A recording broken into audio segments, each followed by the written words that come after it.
Imam Muhammad bin Ali Al-Faqih Al-Muqaddam. Sayyidina Imam Faqih Al-Muqaddam, di dalam manaqib sejarah hidup beliau diceritakan, beliau pernah mi'raj, saudara-saudara, bertemu dengan Allah dalam satu hari 70 kali, saudara-saudara. Saya sedangkan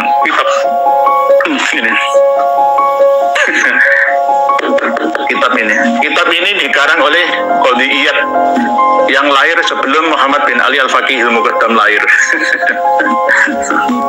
Seorang alim dan allamah Ahlus Sunnah wal Jamaah. Kitab Asy-Syifa bi Ta'rifi Huquqil Mustafa. Tolong ya disuruh beli baca kitab ini.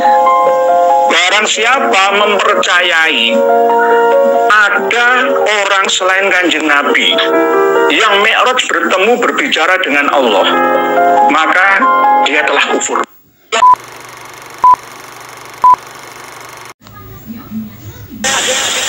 Muridnya Habib Salim Jindan ini berkahnya punya hubungan dengan dzurriyyat Nabi Muhammad.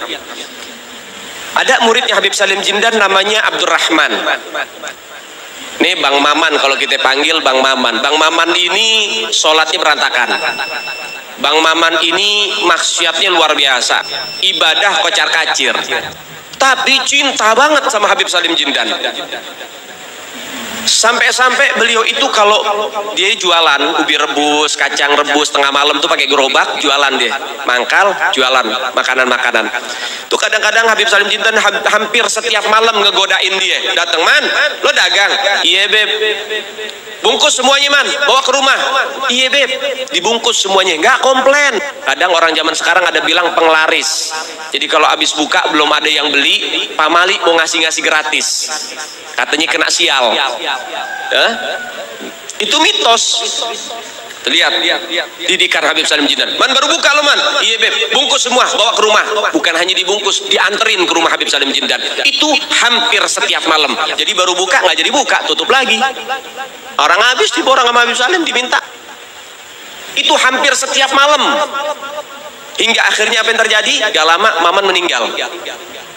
Habib Salim Jindan dikabarin sama muridnya, "Beb, Maman meninggal."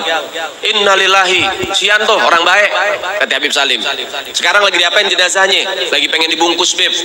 "Ya udah, nanti kalau pengen dibungkus mukanya jangan ditutup dulu, tungguin gue datang." Ini bahasa Betawi nih. Datang Habib Salim Jindan, ngelihat tuh jenazah tuh pengen dibungkus, pengen ditutup kain kafannya. Beliau ambil kertas kecil, kertas kotak kecil, beliau tulis, ada yang ditulis sama beliau, ditaruh di bawah kepalanya si jenazah. Deh, tutup. Sebelum ditutup, habis beliau tulis, ditaruh tuh kertas, beliau bilang, "Man, gue tahu lo ibadahnya berantakan, tapi lo cinta sama dzurriyyat Nabi Muhammad, ikhlas dari dalam hati. Nanti kalau malaikat munkar nakir datang nanya pertanyaan kubur, jangan lo jawab man, lo kasih surat dari gue, lo masuk surga tanpa hisab." Dijamin sama Habib Salim. "Assalamualaikum ya Syekh Said Al-Amudi." Anda tahu apa yang terjadi? Kuburannya kebelah jadi dua. Bangkit itu Syekh Said Al-Amudi sama jasad-jasadnya. Jadi Habib itu jauh lebih mulia daripada menjadi ulama. Dan cinta kepada sesuatu yang lebih mulia itu lebih diutamakan. Anda cinta ulama, bagus. Tapi kalau benci habaib, percuma. Cinta ulama, bagus. Tapi kapan Anda tidak melakukan apa yang lebih wajib, percuma. Contoh, Anda cinta sama Habib Muhammad. Jelas Anda cinta. Tapi karena apa? Apa nunggu Habib Muhammad jadi ulama baru Anda cinta? Berarti kalau ada Habib bukan ulama, Anda nggak cinta. Anda cinta kepada Habib karena Habibnya ulama, bukan ulama sepuh atau masih muda, kalau perlu anak kecil, kaya melarat, soleh, wali atau bukan, tapi dia Habib titik. Cukup dia sebagai manusia yang terpilih menjadi cucu Rasulullah SAW, kita wajib cinta sama dia. Ketika sudah ratusan tahun meninggal, datang satu habaib ziarah. Ziarah ngucapin salam. "Assalamualaikum ya Syekh Said Al-Amudi." Ini udah ratusan tahun meninggal nih. Anda tahu apa yang terjadi? Kuburannya kebelah jadi dua. Bangkit itu Syekh Said Al-Amudi amma jasad-jasadnya. Dia katakan, "Waalaikumsalam warahmatullahi ya ahlul bait Rasulillah." Kemudian diambil tangan itu Habib, dia cium tangan, kemudian akhirnya balik lagi ke kubur, masuk lagi. Tidak ada gunanya kalian bersembahyang. Tidak ada gunanya kalian berpuasa. Tidak ada gunanya kalian mengeluarkan zakat apabila di hati kalian ada kebencian sedikit kepada ahli bait Rasulullah SAW. Maka Allah Subhanahu wa Ta'ala akan menolak dari segala amalan-amalan. Assalamualaikum warahmatullahi wabarakatuh, sahabat-sahabat Anas sekalian. Pada kesempatan hari ini kita akan membahas satu tema yang sangat menarik, yaitu tema yang kontroversi terkait dengan keabsahan nasab Ba'alwi ya. Ba'alwi yang hari ini dikenal dengan istilah-istilah Habib ya, Habib itu yang mengklaim dirinya adalah bagian dari zuriyah Rasulullah SAW. Ini tidak heran karena di tengah masyarakat tersendiri banyak sekali kontroversi yang dilakukan oleh para Habib-Habib yang mungkin oknum, tapi kebanyakan seperti itu. Banyak cerita-cerita, bahkan jejak-jejak digitalnya itu bisa ditelusuri dari Bahar Smith misalkan, atau dari siapalah. Banyak Habib-Habib yang kemudian menyatakan cerita-cerita yang di luar nurul, di luar akal sehat ya. Bahkan ada yang bercerita nenek moyang mereka, Fakih Mukodam, itu bisa mi'raj dalam satu malam 70 kali. Bayangkan, satu malam 70 kali mi'raj. Padahal Nabi Muhammad itu Isra Mi'raj sekali seumur hidup. Lah ini semalam 70 kali katanya. Bahkan ada yang juga yang Habib dalam satu tarikan nafas itu bisa zikir ya latif sampai 1000 kali. Sekarang Hilat itu sampai 1000 kali satu tarikan nafas. Bahkan bisa khatam Al-Quran dalam satu sholat, dalam satu malam bisa berhatam-hatam Al-Quran. Ada yang kemudian bisa memberikan keringanan loh bagi malaikat Raqib Atid untuk pray atau ya libur mencatat. Ada yang bisa menyurati malaikat Mukar dan Nakir. Ada yang kemudian katanya bisa memadamkan api neraka dan lain sebagainya. Itu cerita-cerita dari Habib-Habib ya, oknum-oknum. Dan bahkan dari banyaknya jejak-jejak digital ya, itu seringkali banyak yang dalam tanda kutip, tidak tanda kutip, memang merendahkan orang-orang pribumi Nusantara. Bahkan ada dalam satu ceramah pidato kita itu dianggap budak-budak bagi mereka. Dan banyak lagi kontroversi yang lain. Mereka hari ini berbisnis agama atas nama zuriyah Rasulullah SAW, yang sebenarnya itu zuriyahnya bisa dipertanyakan, sahabat. Boleh percaya, boleh tidak. Kalian yang mempercayai Habib itu zuriyah Nabi Rasulullah SAW, ya silakan. Tetapi kemudian tidak bisa memaksakan orang-orang yang tidak mempercayainya. Ya, fair saja. Jadi silahkan percaya, silahkan tidak percaya.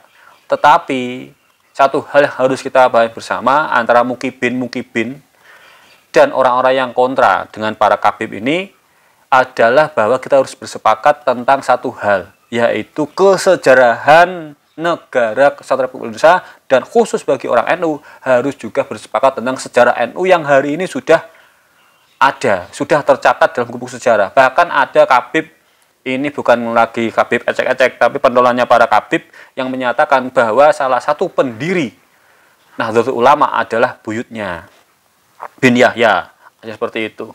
Ada yang menyatakan bahwa Rabithah Alawiyah itu adalah pemprakarsa. Bahkan Habib itu bercerita tentang Rabithah Alawiyah itu termasuk Kiai Haji Hasyim Asy'ari dan Kiai Haji Ahmad Dahlan ada dalam pengurusnya. Ini nggak masuk akal dalam satu sejarahnya. Karena Rabithah Alawiyah itu 1929-an kayaknya. Tapi kalau NU itu 1926, Muhammadiyah 1911. Dan itu ada rututan kesejarahannya dari Nahdlatul Wathon, Nahdlatul Tujar dan lain sebagainya. Itu enggak ada dalam sejarah itu sebelumnya namanya Rabithah Alawiyah, itu enggak ada. Itu diklaim bahwa NU itu juga bagian dari yang pendirikan. Bahkan kemerdekaan Indonesia ini diklaim yang memperjuangkan adalah nenek moyangnya Habib-Habib Yaman itu. Padahal dalam sejarahnya tercatat Mufti Batavia itu berasal dari Kabib. Mufti Batavia yang karena mufti itu bisa memfatwakan bahwa berjuang untuk kemudian Republik Indonesia itu hukumnya haram. Bayangkan, berjuang kok haram ya? Berbeda dengan Hasyim Asy'ari. Kiai Hasyim Asy'ari itu dengan resolusi jihadnya itu menyatakan bahwa laki-laki muslim perempuan yang radiusnya itu 80 km kurang lebih ya, dalam di Surabaya itu wajib hukumnya mempertahankan kemerdekaan Indonesia. Itu jelas.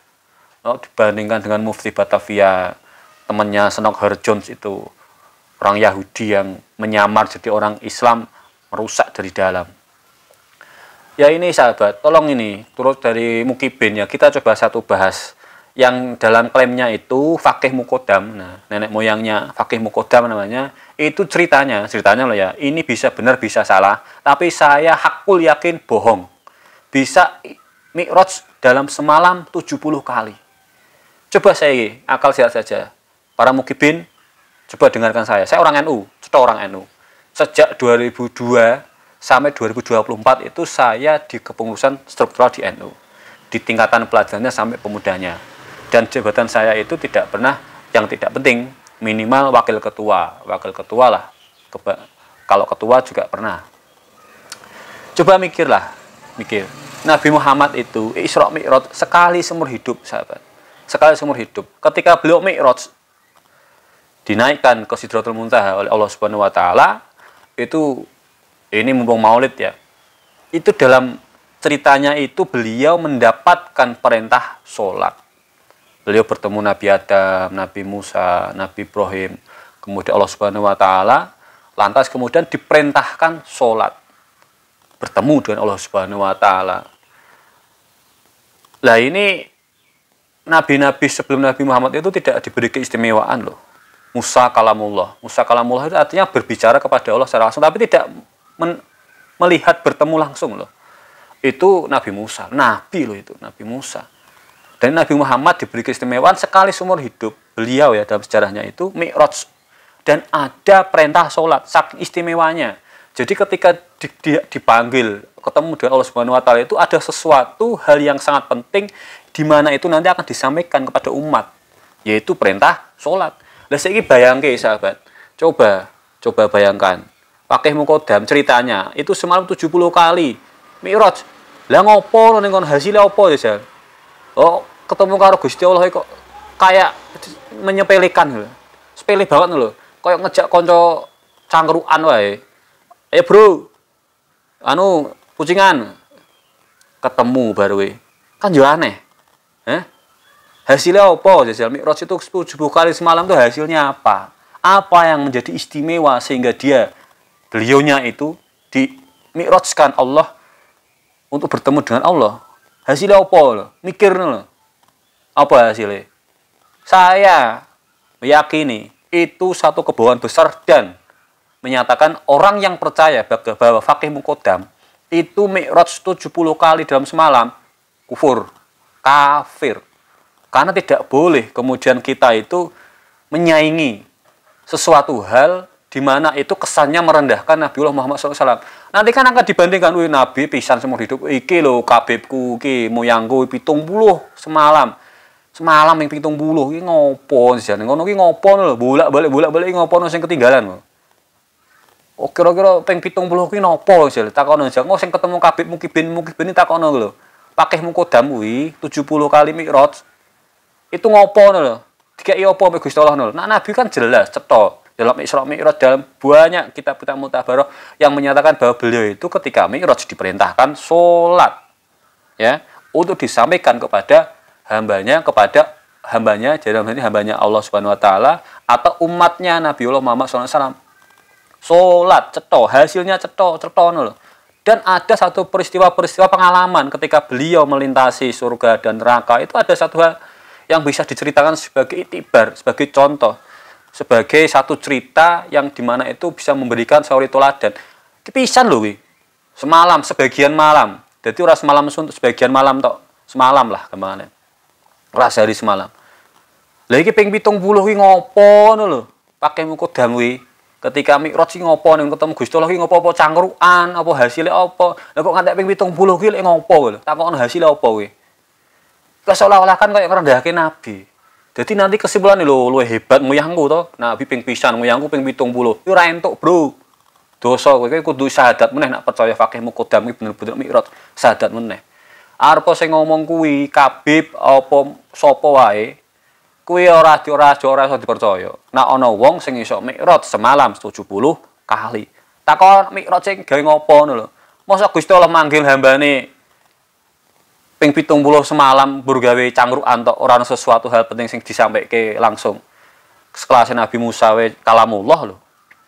Nabi Muhammad dikasih keistimewaan, beliau sekali seumur hidup loh dan hasilnya cetok, Bro. Hasilnya itu diperintahkan sholat. Lah nek Kabib kuwi jarine fakih muqaddam ping 70 diperintahke ge apa? Kon ngambungi sikile Kabib kuwi. Tur gene lho, Bro. Wong-wong sing ngaku duriyae Nabi Muhammad sallallahu alaihi wasallam kuwi wis dari zaman dulu wis ana. Ora kok saiki tok. Iki rame Kabib iki kan di awal-awal tahun 2000-an. Sakwene dhisik aku cilik kuwi ora urung rame Kabib tahun 90-an iki urung tek rame. Tahun 2000-an ke atas iku sampai hari ini kan kayak marak-marak Kabib kuwi bahkan sholawate ge bisnis. Sholawat ngendi lah gamane digawe satu rentetan acara atau kemudian digawe apa ya roadshow. Lah mengko anggarane njaluk Pemda misalnya. Anggaran engko 100 juta bahkan miliaran dalam satu kali roadshow ning banyak tempat. Lah penguasane kan ya butuh panggung, Kabib butuh panggung, kabeh butuh sholawat. Lah mengko nggo gendera-gendera ngono kae. Sholawat tok engko bawe ngedabrus apa ngono ae. Ya mbuh pengajiane mbuh ono mbuh ora. Loh iki kritikan, bukannya saya nggak suka sholawat. Tetapi kemudian coba bayangkan, begitu mahalnya hari ini sholawat tok nunggu kudu ono roadshow lho. Mbok yo ning omah kan yo ora apa. Jajal kok seneng sholawat melu-melu kaya ngono kuwi. Ning omah do sholawat apa ora? Ya. Tak takok pisan. Bahkan ning kono pernah ono ning ora tak jeboting dereng ngendi. Sholawatan do nggawa gendera-gendera, wong cah-cah cilikan cah sema-sema we, cah SMP-SMP we, malah do mabuk kuwi ono. Ono. Aku ora ngapusi. Do gendera kuwi mbah genge sapa kuwi. Wis kaya bisnis-bisnisan saiki. Sekali undang sekian juta, puluh juta, ratusan juta. Bahkan ono beberapa oknum ya sing nodong ning gone masyarakat. Iki atas nama cinta Nabi Muhammad sallallahu alaihi wasallam iki meh nganake manake sholawatan akbar. Sampeyan wis sugihke, saiki aku butuh wedhus 15. Aku butuh son, aku butuh iki A B C D. Nodong umat. Bahkan dalam sejarah Nabiullah Muhammad sallallahu alaihi wasallam itu tidak pernah ngrepoti umate lho. Tahu, ana sejarah sing nyebutke nabi iki nodong. Iki mah aku meh ngene, kowe iki ngene. Ya dalam perang pun iku pun sifatnya apa ya?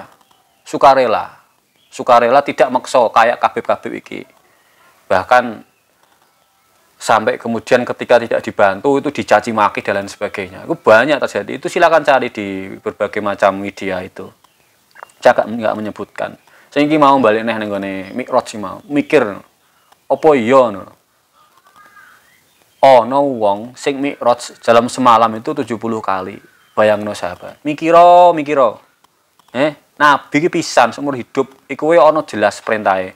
Perintahnya untuk sholat. Lah ping 70 kuwi hasilnya apa ngono lho.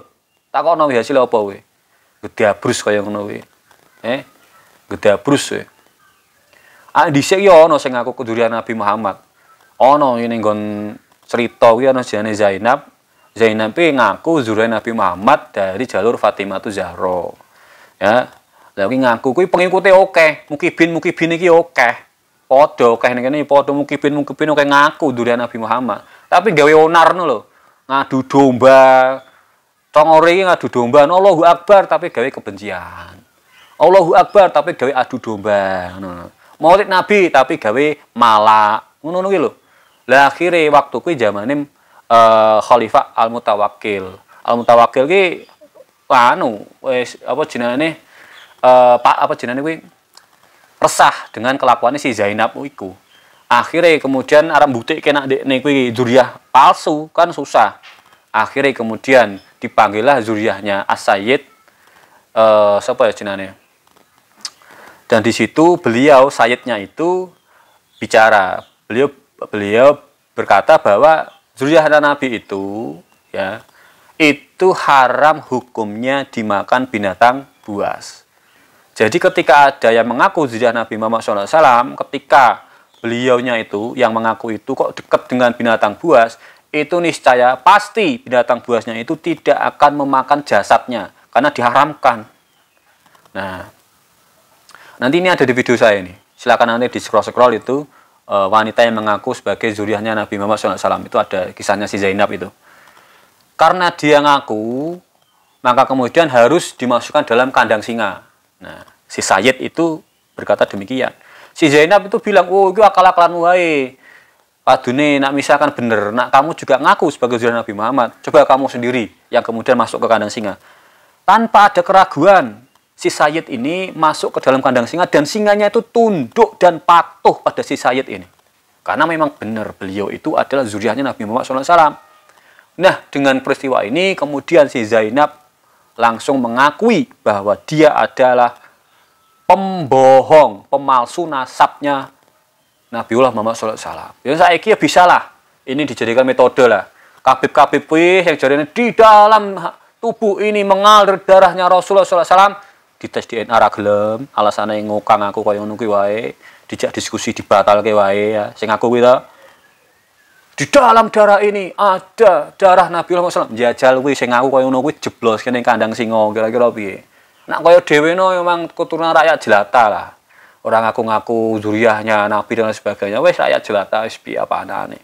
Ora kemudian apa jenenge mencari keuntungan melalui mengaku-ngaku nasab. Yo wong sing kabeh-kabeh jajal, sing ngaku-ngaku lho ya. Karena sebagian besar setahu saya itu di Nahdlatul Ulama, di kiai-kiai sepuh, kiai-kiai langgar, kiai-kiai musola tempat saya mengaji ke simbah-simbah saya.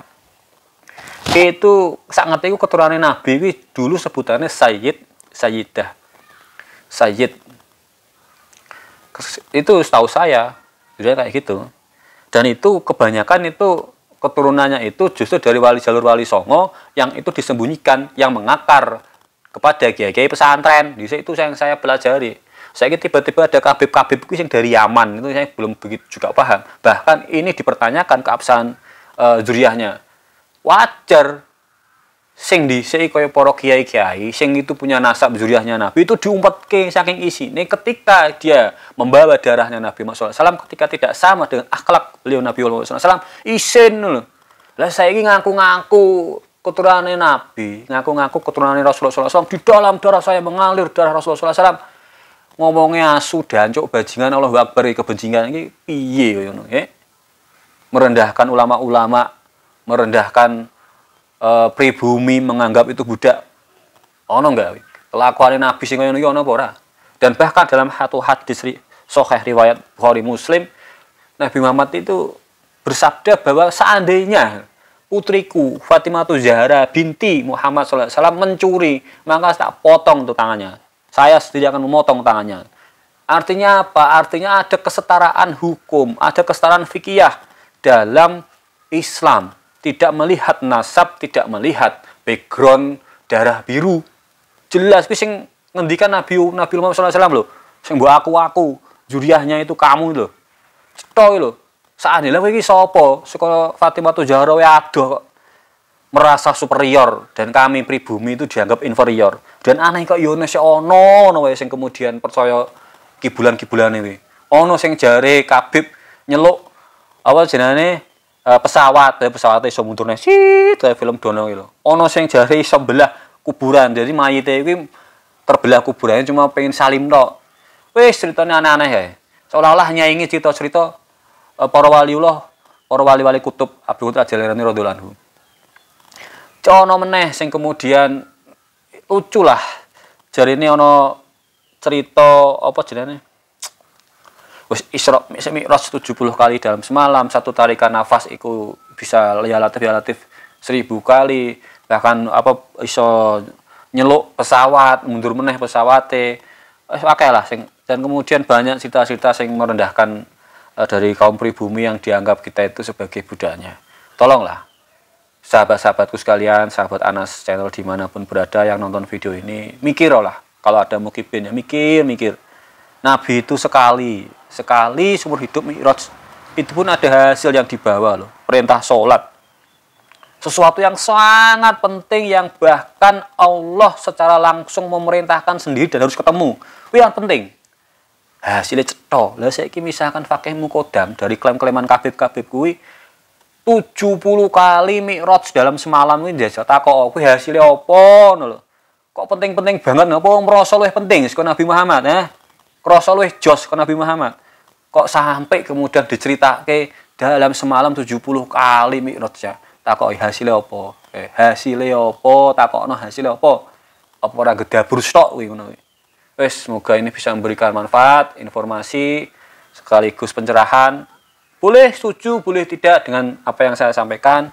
Boleh percaya Kabib itu keturunannya Rasulullah, boleh tidak percaya Kabib itu keturunan Rasulullah. Karena bagi yang pro, bagi yang kontra, silakan. Kamu punya keyakinannya masing-masing. Tapi kalau bagi saya, menurut saya masuk akal dari tesisnya Kiai Imad. Ya, karena yang jelas pada hari ini bukti-bukti secara keilmuan atau kenasaban atau bahkan secara ilmiah, secara gen dan lain sebagainya itu membuktikan semakin menjauhkan keyakinan saya bahwa Kabib itu keturunannya Rasulullah SAW. Dari ucapan, tindakan, dan bahkan akhlaknya, keilmuannya orang mumpuni nak ngaku-ngaku dari keturunan Rasulullah SAW. Mending saiki wis manut madhep mantep karo kiai-kiai langgar wae, kiai-kiai musola, kiai-kiai sing masjid sing setiap Selasa paing apa setiap pon atau setiap apa lah seminggu sepisan apa selapanan nganake pengajian rutin maca-maca kitab kuning atau sing hal lain dan sebagainya. Wis mending ngono ki wae. Karena aku yakin, saya yakin banyak dzurriyyah Rasulullah SAW dari jalur Wali Songo yang itu keilmuannya lebih mumpuni, yang tersebar hari ini menjadi kiai-kiai Nusantara yang memiliki pesantren-pesantren itu justru ceto nasabnya, ceto banget nasabnya. Tetapi beliau-beliau itu tidak sombong bahkan malu kalau kemudian dalam darahnya mengalir darah Rasulullah SAW, tetapi akhlak, ucapan dan tindakannya itu tidak mencerminkan ajaran dari Nabi Muhammad SAW. Begitu sahabat-sahabat, semoga bisa memberikan manfaat. Akhir kalam, wal mafi ila Assalamualaikum warahmatullahi wabarakatuh. Salam sahabat Anas.